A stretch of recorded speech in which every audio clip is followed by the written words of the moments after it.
verde en el país por lluvias tipo temporal concentradas en el sector costero y con énfasis en el oriente. De acuerdo con la última actualización del Centro Nacional de Huracanes, el potencial ciclón tropical 9 podría incrementar a categoría de depresión 9 o tormenta tropical Helen, mientras que el huracán John mantiene su trayectoria hacia Tehuantepec, en México.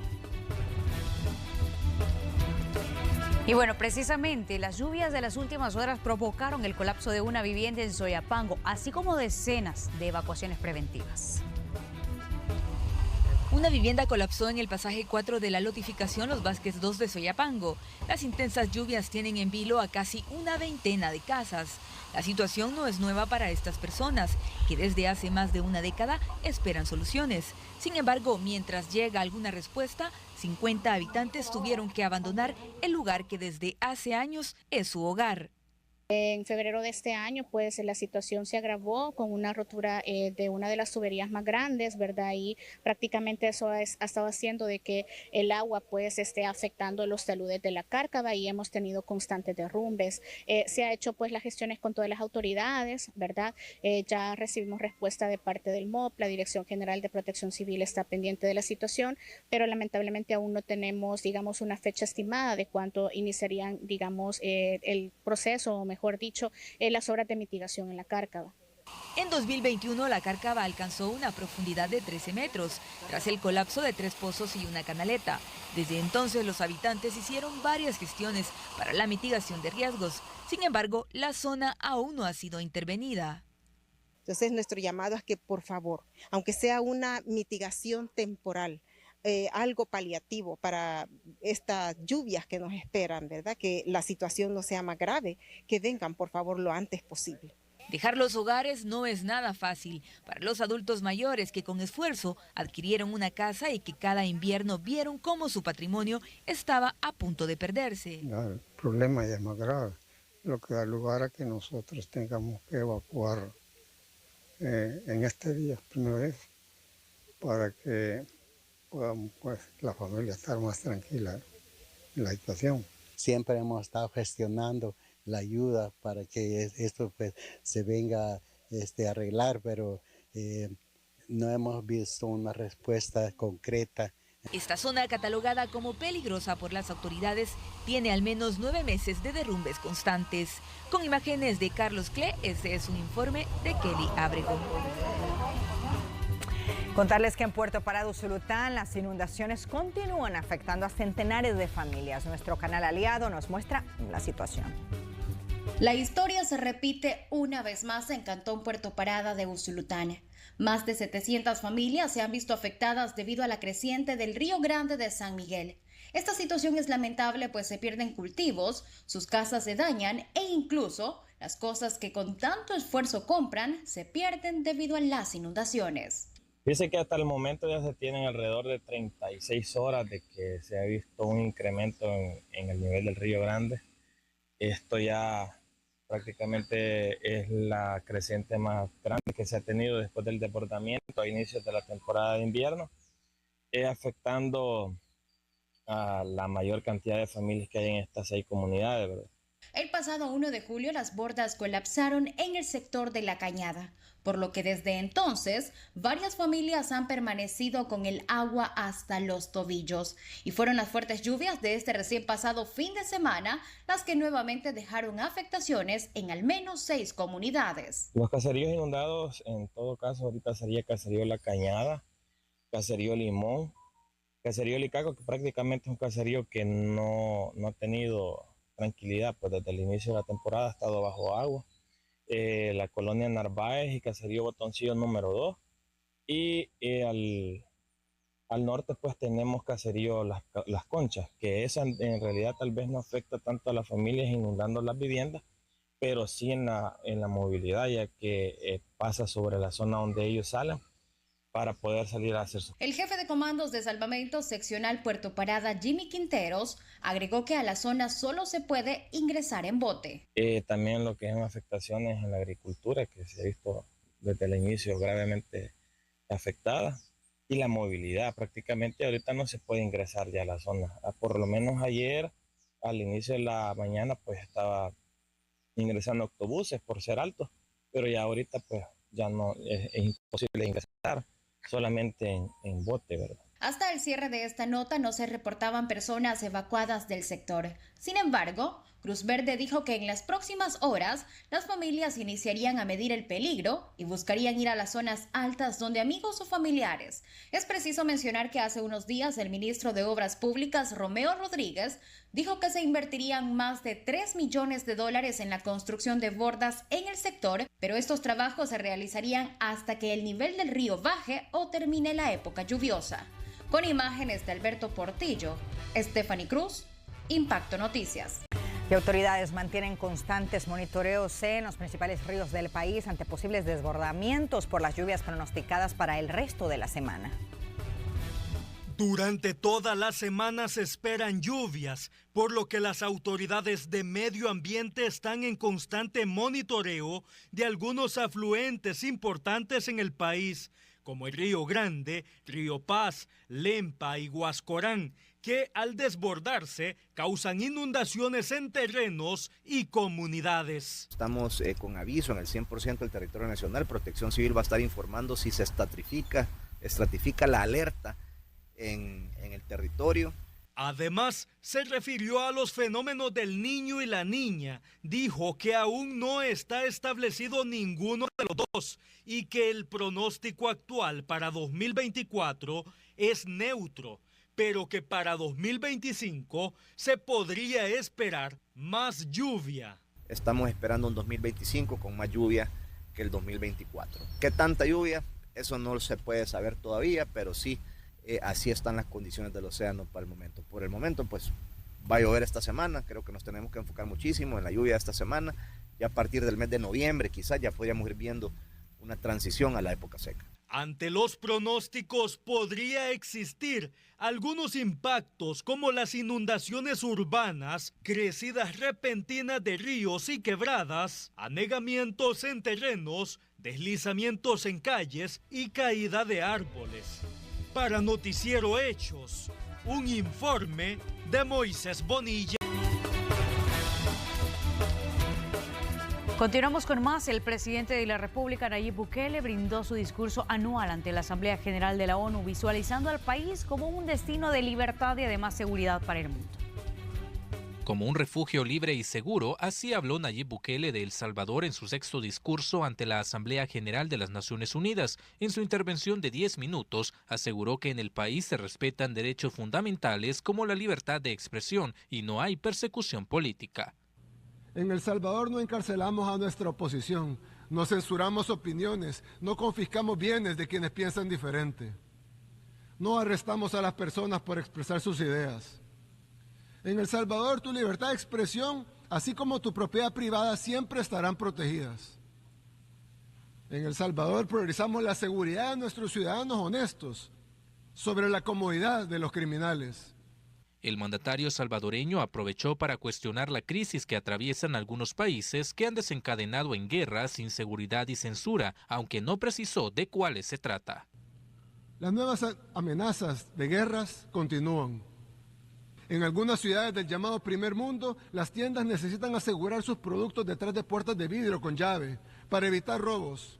En otras ciudades, las calles ya no pertenecen a la gente, sino que han caído en manos de la indigencia, de las pandillas, del crimen organizado y de las drogas. Ciudadanos de países occidentales han sido arrestados por compartir publicaciones en redes sociales. Los partidos gobernantes han intentado prohibir a su oposición política. También abrió las puertas del país para quienes compartan la visión del gobierno. Hoy El Salvador es un país seguro para el progreso y la innovación, pero también para la familia y para la búsqueda de nuestros propósitos individuales. En el nuevo El Salvador todos tienen cabida. Ofrecemos este espacio seguro principalmente para nuestra gente, pero también para quienes deseen compartir y contribuir a nuestra visión. No será fácil. De hecho, el paso siguiente tal vez es más difícil que el anterior.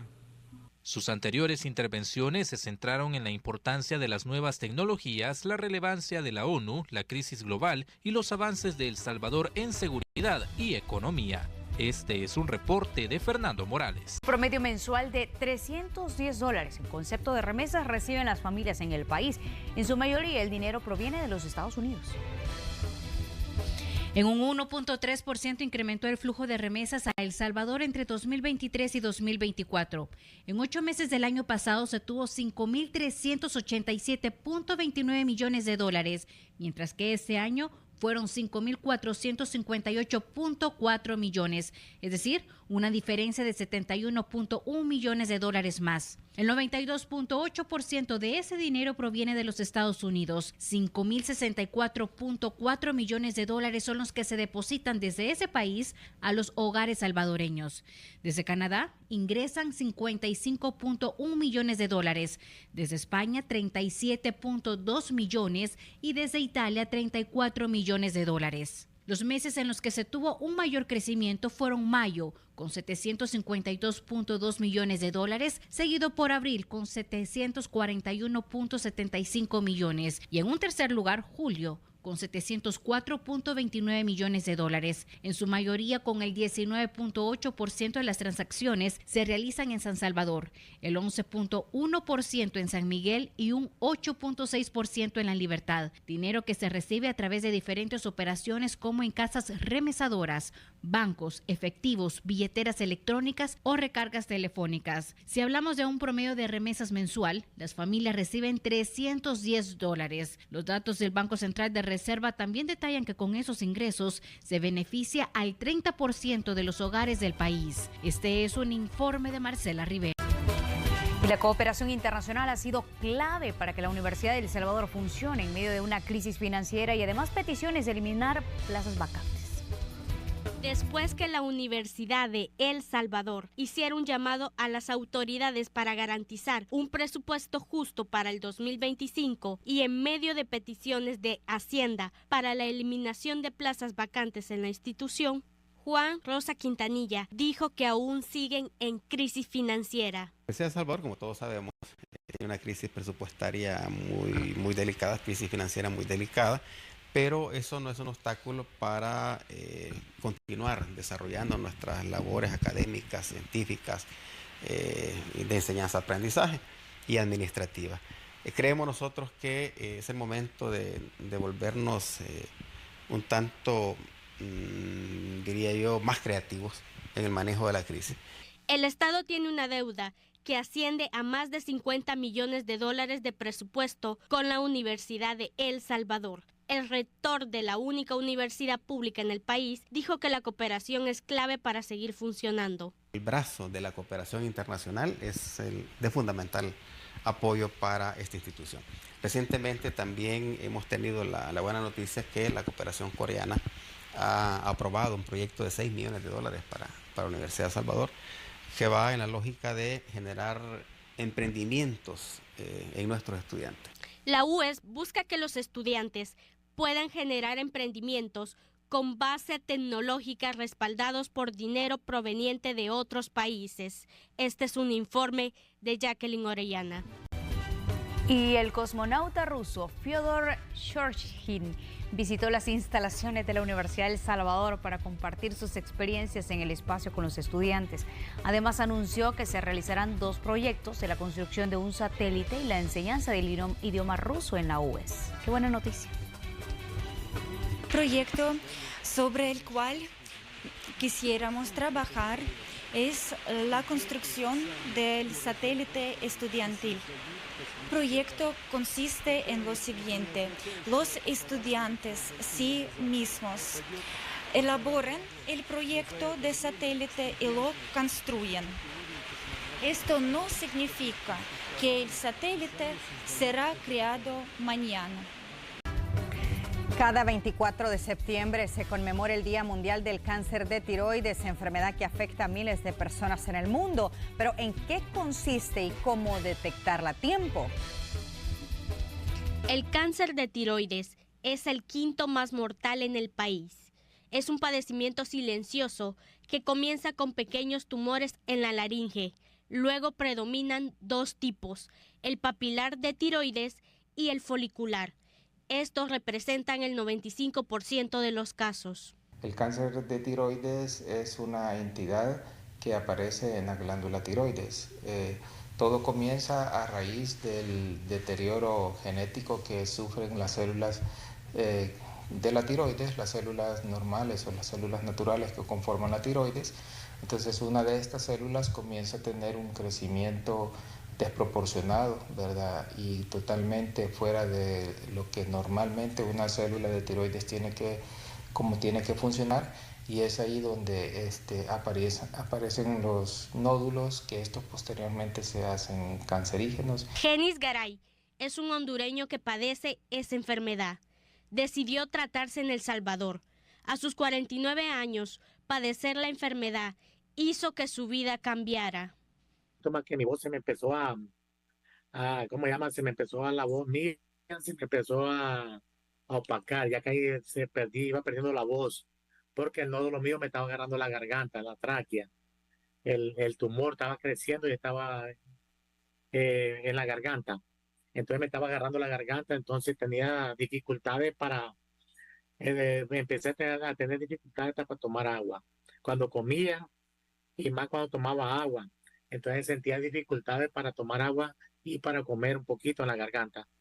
Este cáncer es más común en mujeres que hombres y suele aparecer a partir de los 40 años.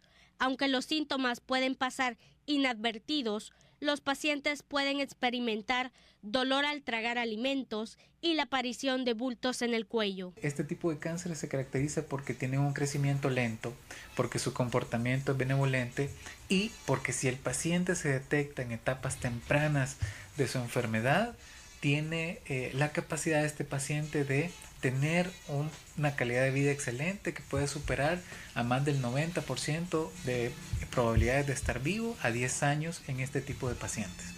Los médicos recomiendan vencer el miedo y hacer chequeos para recibir un diagnóstico. Sin embargo, no consumir alcohol y tabaco, además de realizar ejercicio físico, puede ayudar a prevenir la enfermedad. Este es un informe de Jacqueline Orellana. Y también queremos compartir con todos ustedes cómo se encuentran las estadísticas de personas con Alzheimer en El Salvador. El Alzheimer es la demencia más común a nivel mundial. En El Salvador, hasta el 2024 se reportaban 68.807 personas con esta enfermedad, la cual se ha presentado en personas mayores a 65 años, pero especialistas no descartan que puede identificarse antes. Hay distintos signos de alarma que podrían indicarse si su familiar está teniendo un problema de demencia. Son esos fallos de memoria que son recurrentes. Otro de los síntomas es que puede ser los dos extremos, o dormir mucho durante el día o tener insomnio durante la noche, trastornos de conducta, que el adulto mayor que antes era muy pasivo, hoy se ha vuelto una persona completamente agresiva. Al identificarse estos síntomas, lo recomendable es consultar al médico lo más pronto posible. La profesional de la salud señala que dentro de la enfermedad hay distintas clasificaciones que determinan la severidad del caso. Una enfermedad de Alzheimer leve, moderada, grave, y dentro de cada uno de ellos se van desglosando diferentes estadios. Hay desde lo leve hasta la enfermedad cuando ya es terminal, que podríamos mencionar que ya sería un estadio 7 cuando hablamos de un Alzheimer ya en fase terminal. Cada septiembre se conmemora el Día de la Persona con Alzheimer con el objetivo de concientizar a la población y a los familiares que tienen una persona con la enfermedad sobre el cuidado que éste necesita. Según proyecciones de la Asociación de Familiares de Pacientes con Alzheimer en El Salvador, señalan que para el 2030 se podrían registrar 81.377 personas con el padecimiento. Un informe de Carla Araniva. Es todo. Gracias por habernos acompañado. Muy buenas noches.